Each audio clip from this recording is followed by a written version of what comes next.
ಪಾವಗಡ ಪಟ್ಟಣದ ನಿರೀಕ್ಷಣಾ ಮಂದಿರದಲ್ಲಿ ಇಂದು ಹಮ್ಮಿಕೊಂಡಿದ್ದ ಪತ್ರಿಕಾಗೋಷ್ಠಿಯಲ್ಲಿ ಹಸಿರು ಸೇನೆ ಜಿಲ್ಲಾಧ್ಯಕ್ಷರಾದ ಪೂಜಾರಪ್ಪ ಅವರು ಮಾತನಾಡಿ, ಬಿಡದಿ ಟೌನ್ಶಿಪ್ ಯೋಜನೆಯನ್ನ ಕೂಡಲೇ ಕೈಬಿಡಬೇಕು, ಇಲ್ಲದಿದ್ದರೆ ರಾಜ್ಯಾದ್ಯಂತ ಉಗ್ರ ಹೋರಾಟ ನಡೆಸಲಾಗುವುದು.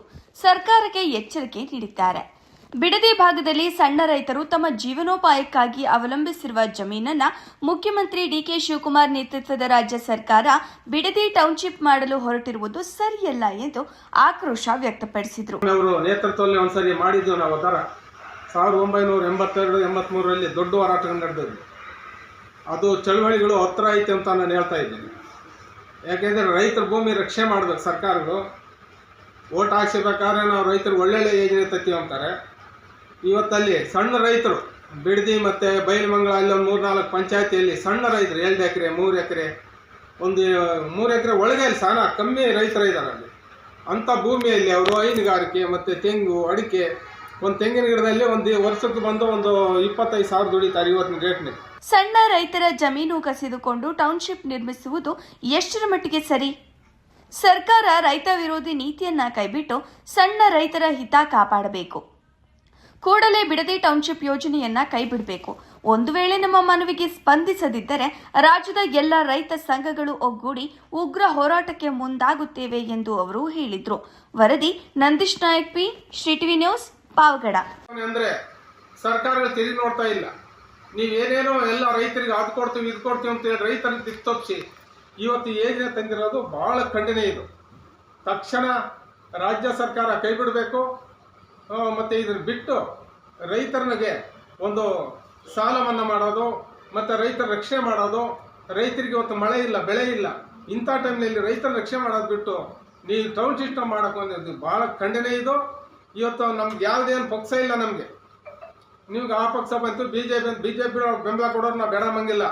ನಾವು ಕರೆಕ್ಟಾಗಿ ಕರ್ನಾಟಕ ರಾಜ್ಯ ರೈತ ಸಂಘ, ಪ್ರಗತಿಪರ ಸಂಘಟನೆ, ಕಾರ್ಮಿಕ ನಿಜವಾಗಿ ಹೋರಾಟ ಮಾಡ್ತಾ ಇದ್ದೀವಿ. ತಕ್ಷಣ ಸರ್ಕಾರ ಇದು ಕೈ ಬಿಡಬೇಕು. ಕೈ ಬಿಡತಾ ಇದ್ದರೆ ನಾವು ಪ್ರತಿಯೊಂದು ಕರ್ನಾಟಕದುದ್ದಕ್ಕೂ ಕರ್ನಾಟಕದ ಅಗಲಕ್ಕೂ ಎಲ್ಲ ಜಿಲ್ಲೆಗಳಿಂದ ನಾವು ದೊಡ್ಡ ಮಟ್ಟದಲ್ಲಿ ಒಂದು ಹೋರಾಟ ಮಾಡ್ತೀವಿ ಅಂತ ಹೇಳಿ ನಮ್ಮ ರಾಜ್ಯ ಸರ್ಕಾರಕ್ಕೆ ಒಂದು ಒತ್ತಾಯನ ಮಾಡಿ ನಾಶ ಮಾಡುವಂಥ ಟೌನ್ ಸಿಸ್ಟಮ್ ಮಾಡ್ತೀವಿ ಅಂದ್ರೆ ಯಾರು ಇದು ಹೇಳ್ಕೊಡ್ತೀವಿ? ನಿಮಗೆ ಸರ್ಕಾರಕ್ಕೆ ಸ್ವಲ್ಪನಾದ್ರೂ ರೈತರ ಬಗ್ಗೆ ಕಾಳಜಿ ಇರಬೇಕು, ಗೌರವ ಇರಬೇಕು. ತಕ್ಷಣ ಡಿ ಕೆ ಶಿವಕುಮಾರ್ ಅವರು ಇದನ್ನು ತಕ್ಷಣ ಕೈ ಬಿಡಬೇಕು. ಯಾಕೆಂದರೆ ಭಾಳಷ್ಟು ದಿನದಿಂದ ನಮ್ಮ ರೈತ 1.5 ವರ್ಷ ಬೇಕಾಗಿತ್ತೆ. ಅನೇಕ CMಗಳು ಬಂದಿದ್ದರು. ಸಿದ್ದರಾಮಯ್ಯನವ್ರು ಬಂದರು, ಹಿಂದ್ಗಡೆ ಕುಮಾರಸ್ವಾಮಿ ಅವರು ಬಂದರು, ಎಲ್ಲ ಜಾರಿ ತಂದರು. ಅವರೆಲ್ಲ ರೈತರ ಬಗ್ಗೆ ಬೇಡ ಅಂತ ಕೈ ಬಿಟ್ಕೊಂಡು ಬಂದವ್ರೆ. ಡಿ ಕೆ ಶಿವಕುಮಾರನು ಅದನ್ನು ಕೈ ಬಿಡಬೇಕು.